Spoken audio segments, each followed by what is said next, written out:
kami dito. Kasama namin wala pa.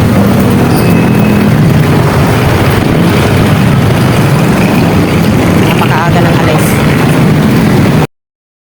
Gagala na naman nga ang mga person for today's video. Este ang Teletubbies pala, chares. Pero syempre, bago yan, hello mga kasuke, welcome to my vlog. Kaya naman samahan nyo muna kami sa aming ganap for today's gala. Balilit upload na nga ito dahil ganap pa nga namin ito nung 25. Ilang beses ko na nga kasi itong inedit, palagi na lang nawawalan ng boses na para bang may humaharang at ayaw maituloy. Hala ang OA. At dito nakasakay na kami sa bus, pero ang usapan nga namin dyan ay dapat 4 o'clock pa lang ay babiyahin na kami. Pero dito, time check muna tayo kung anong oras na yan. Nasa 7 o'clock na yan. O diba, oras talaga ng Pinoy yan. Kaya wag na kayo magtaka. Charis. At dito kasama ko rin pala yung dalawa kong kapatid. Siyempre, grupo kami ng Teletubbies. Kaya dapat magkakasama kami. Salamat. At ang punta nga pala namin ay sa Batangas. Dahil mamimiesta na naman kami sa lugar ng ate namin. And after how many hours na biyahe sa bus, finally nakasakay na kami ng jeep. Pero teka lang, bakit ganyan ang mukha ni Kasuki? Parang haggard na haggard. So eto na nga, ganito nga kasi ang nangyari. Dahil nga mahiluhin sa biyahe ang iyong Kasuki, ayun, uminom ng Bonamin. Ang ending, tulog sa bus, pati sa jeep. Charis. Kaya naman itong dalawa kong kapatid, tawang-tawa na lang talaga sa pagmumukha ko. At dahil nga sa sobrang antok ko, parang ayaw ko talaga idilat yung mata ko na para bang gusto ko na lang matulog forever. Hala, napaka-OA. Idagdag pa yung napakatagal na biyahe namin sa jeep. Kung sa bus, nasa 2 hours lang kami, pero dito sa jeep, 1 oras kami nag-antay bago nakaalis yung jeep. O diba? At pagbaba nga namin ng jeep, dapat sasakay kami ng tricycle papunta na doon sa bahay ng kapatid namin. Pero hindi na kami sumakay ng tricycle dahil eto, sinundo na kami ng bayaw namin.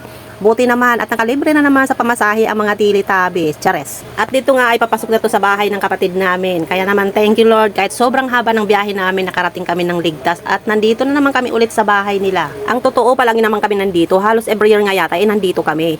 Pero syempre maganda talaga yung personal kaming magkakasama. Kasama na rin doon yung banding namin magkakapatid.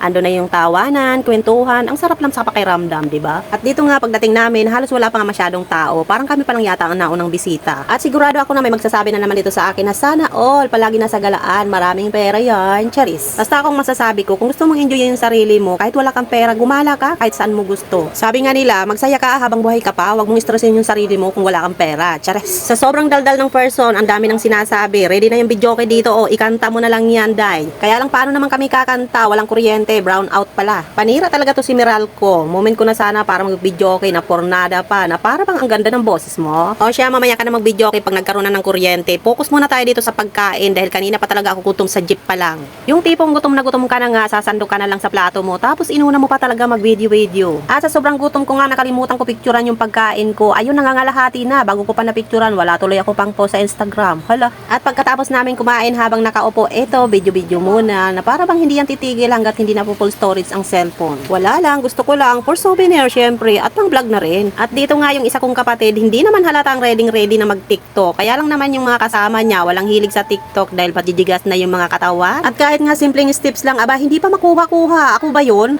Sa susunod na may lakad tayo kapatid, sabihin mo sa akin para makapag-practice naman ako nang makasunod naman ako sa mga steps. Charis. Siya, tigilan na nga natin yung katitiktok natin. Wala naman tayo na buong sayaw. At buti na lang talaga, hindi naman nagtagal yung brown out. Kaya may kuryente na. Kaya eto, pumasok na kami dito sa loob ng bahay. At pagpasok nga namin dito, sabi pa nga nitong isa kong kapatid, abay, mag-house tour daw ako. Ano, bahay ko to? Pero sige kapatid, pagbibigyan kita, pahapyaw lang to ha, hanggang kusina lang, hindi ko na isasama yung mga kwarto, baka habulin ako ng mga aso. Charis. At pagpasok mo nga dito sa kusina, bumungad na sa iyo kaagad itong pahalaman ni Mayora. Andito rin kanilang dining table, and then yung kanilang kitchen. O diba, nag-house tour nga ang gaga. Aba, kahit hindi mo to bahay, kung ganito ba naman kaganda, naku, mapipilitan ka talaga mag-house tour. Siya, tapos na ako dun sa kusina, dito naman tayo sa sala. Dito sa table, ito yung pahalaman ni Mayora ulit. Tapos meron siya ditong upuan, ang tawag dito ay Cleopatra ba yun? Basta yun na yun. O, tapos na rin kami mag-picture doon. Kaya dito naman kami sa labas, ayan, marami pa rin siyang halaman dito. Parang hindi namang halatang mahilig sa halaman itong ate namin. O, diba, napakaraming halaman niya, iba't ibang halaman yan. O, mamili na lang kayo. Mind nyo na, charis. Biglang nagbinta ang person. At ayan, may pasalamin pa nga dyan si Mayora. Pero atin-atin lang to ha, huwag kayo maingay. Yung isa yan, mamaya ilalagay ko sa bag. Hindi yan malalaman ng kapatid ko, malaki yung bag, charis. At hindi pa nga ako tapos mag-video dun sa mga halaman. Abay, dumating naman itong mga nagpaparadang mga malalaking robot o malalaking estatwa. Anong robot? Walang robot dyan. Teletubbies, pwede pa. Pwede naman 3 Teletubbies, di ba kapatid? Kulang yung isa.